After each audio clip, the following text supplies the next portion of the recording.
casa sede da fazenda Conceição do Pinheiro era originariamente verde com janelas brancas.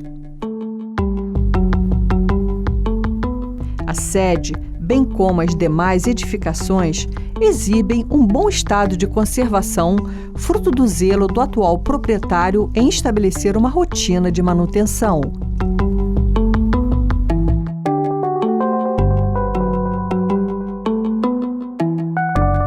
O mobiliário, em sua maioria, embora seja antigo, não é o original da sede. A planta da casa é organizada em função da utilização dos espaços.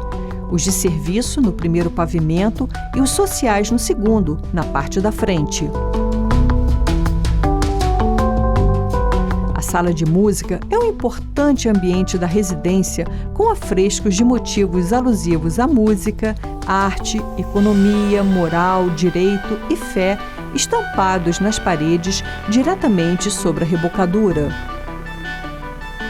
Na sala das casas-sede do período do Império, não poderia faltar um piano, elemento simbólico da sofisticação da família.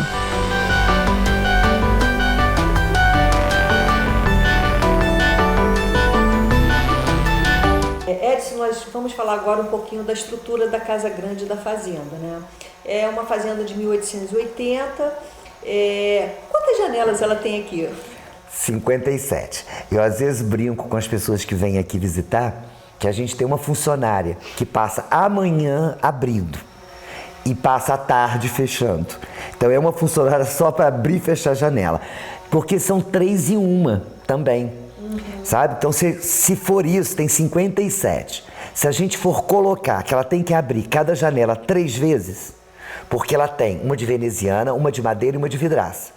Então você pega 57 e multiplica por 3. Trabalho, né? E por que isso? Aí que vem a curiosidade. Porque tem 6 metros de pé direito. A casa é de pau a pique, né? Ou taipá, ou taipa, como queira a pronúncia. É necessária ventilação. A ventilação é muito importante. Tanto que os porões das casas grandes, né?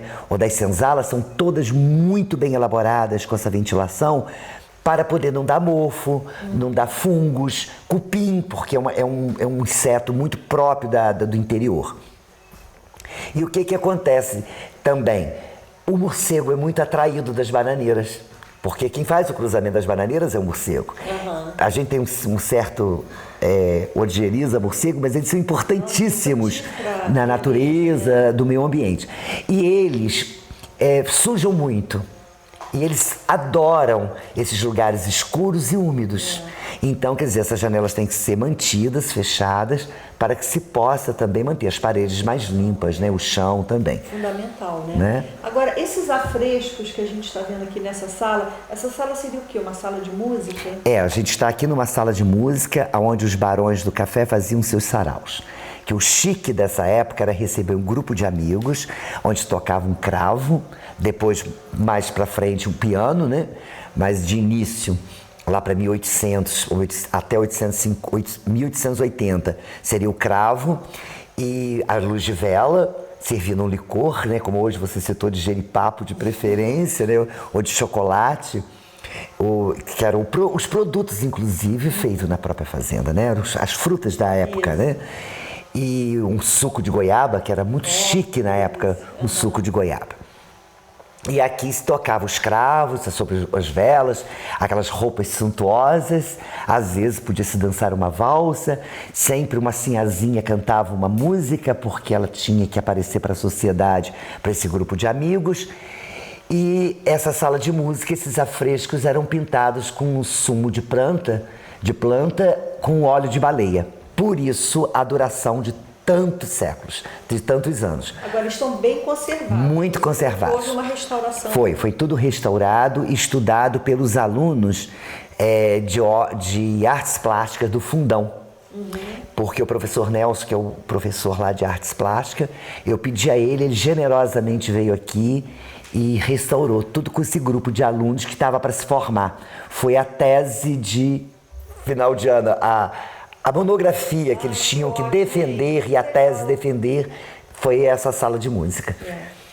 E o que mais você poderia colocar, assim, por exemplo, você falou que a base é aquele marmoret, né, que você chama? Que eu gosto muito dessa técnica francesa. Marmoret, que é o marmoret, que são tábuas, pedaços de tábuas, que são colocadas a tinta, óleo, ou a pigmento, né, óleo, que essas coisas vinham muito da Inglaterra, né, da Europa inteira, né, principalmente da Inglaterra, da França. Então vinham esses pigmentos, quando não era o sumo da própria planta, porque aqui no Brasil tinha essas plantas. Eu vou te dar um exemplo, o boldo, o genipapo, os índios nos pintavam os corpos, né, os índios pintavam o corpo com genipapo, urucum. Essas mesmas plantas saía esse sumo, mas a gente não tinha ainda a parte química de laboratório, de preparação desse pigmento. Esses pigmentos vinham da Europa, aí espingava na água, deixava, passava-se um palito, elas se misturavam, mergulha a tábua e tira e deixa escorrer. Aí fica aquela técnica marmoret colorida. Bem interessante. E a cor dela original é esse verde bandeira, porque a gente tem nessas fazendas do Brasil Império, geralmente o azul rei, né? O azul colonial, azul rei. O azul rei mesmo. Esse já é o verde bandeira. O verde bandeira, chama verde folha. Nova. Não. É engraçado, as fazendas centenárias, né, dessa época, geralmente são a parede branca, a janela que é o colorido. Aí vem a janela verde, azul ou cinza. Cinza também? E às vezes essa mesma técnica do marmoret, só que é numa cor só, na cor ocre, que imita tábuas de pindirriga, mas é uma pintura. Certo. Lá no Penedo, a gente vê que o interior ainda se preserva, é toda pintada nesse tom de marrom, envelhecido, parece uma pátina. Hoje a gente chamaria até de uma pátina. E isso na época, até tem uma história até bacana, que os pintores, como eram janelas muito grandes, né, são enormes as janelas, e os alisares muito largos, eles pintavam nus. Sabe por quê? Por causa do mercúrio. Porque para fixar a tinta, esse pigmento, à madeira, era necessário o mercúrio. O mercúrio fazia muito mal à pele e ao organismo. Então, eles pintavam nu para não grudar na pele, a roupa e mercúrio. Certo. Então eles ficavam dentro dos quartos nus e pintavam essas portas. Mas a tendência era para essa cor. Mas depois, com ouro preto, restauração, a tendência de artista plástico, buscar cores colonial e fazer uma mistura dessas cores. Aí começou assim, pintar a janela de azul, rei, o contorno do alisar em ocre e a parede branca, ou a parede em rosa, porque o rosa também é interessante. Quando você vê uma fazenda muito antiga em rosa, geralmente interno, é o cal com sangue de boi misturado. Aí vira o rosa. Porque não existiam esses pigmentos por aqui ainda, né? O cal já existia, o cal até o barro tabatinga. Né? O barro tabatinga também era muito comum de passar na parede. Até hoje, no interior mesmo, aqui em Duas Barras, é comum isso. Os fogões de barro, né, de tijolos, os fogão de lenha, são passados o cal ou o barro tabatinga, né? Que fica branquinho.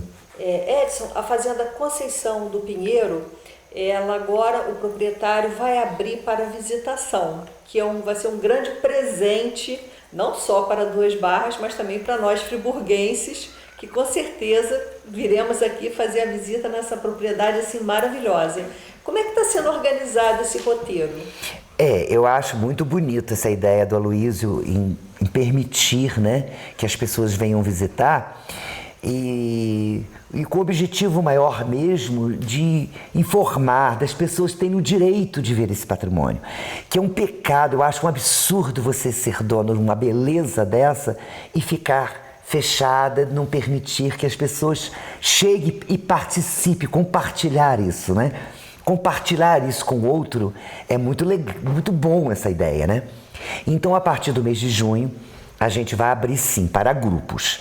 Esses grupos podem procurar agências de viagem de Nova Friburgo principalmente a da Miriam, a Onda Verde, que fica ali no Castelinho, e se informar: ó, Miriam, eu gostaria de conhecer a Fazenda Conceição do Pinheiro ou a Fazenda do Penedo, porque a gente também não só vai abrir a Conceição do Pinheiro com a Fazenda do Penedo, e espero que sirva de incentivo aos outros, a outras fazendas, que nós somos 23 fazendas históricas, centenárias, belíssimas, cada um com seus estilos diferentes. E fazendas produtivas. Cada um tem seu estilo próprio. Produtivas. Aí o que acontece? Que você falou, ambiente de fazenda, né? Ambiente de fazenda. E a gente pode fazer circuito de fazenda. Você pode percorrer tranquilamente 3 fazendas num dia. Depois de um outro mês, ou a cada 3 meses, conhecer uma, enfim, e conhecer a história de cada uma, fotografar e ver também o que vai acontecer. Porque você só chegar, por aqui na Conceição do Pinheiro, você chegou, conheceu a fazenda e vai embora? Não.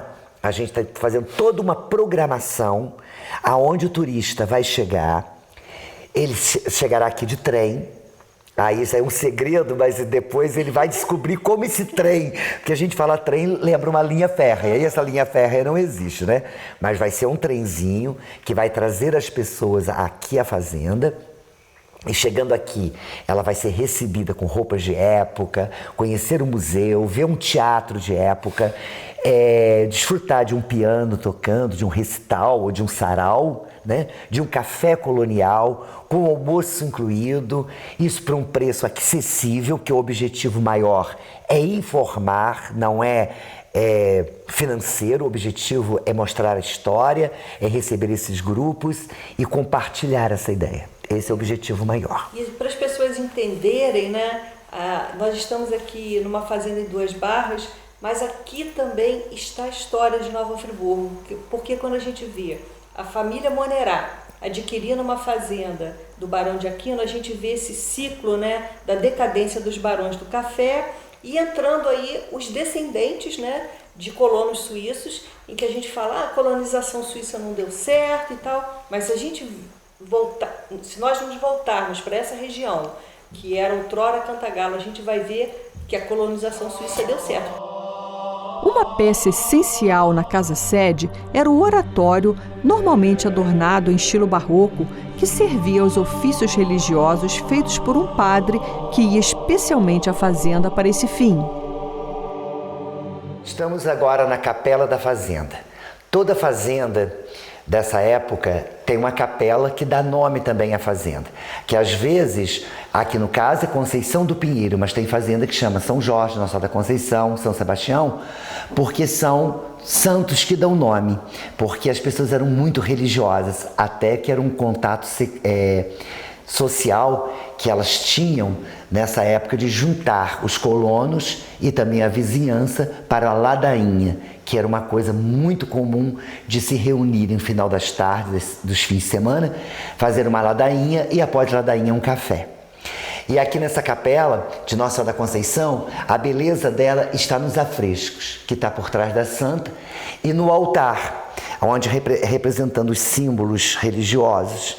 E olha que só que interessante, você pode puxar a parte de baixo, aonde o padre poderia ficar em destaque e assim poderia ser ouvido pelas pessoas para fazer suas pregações.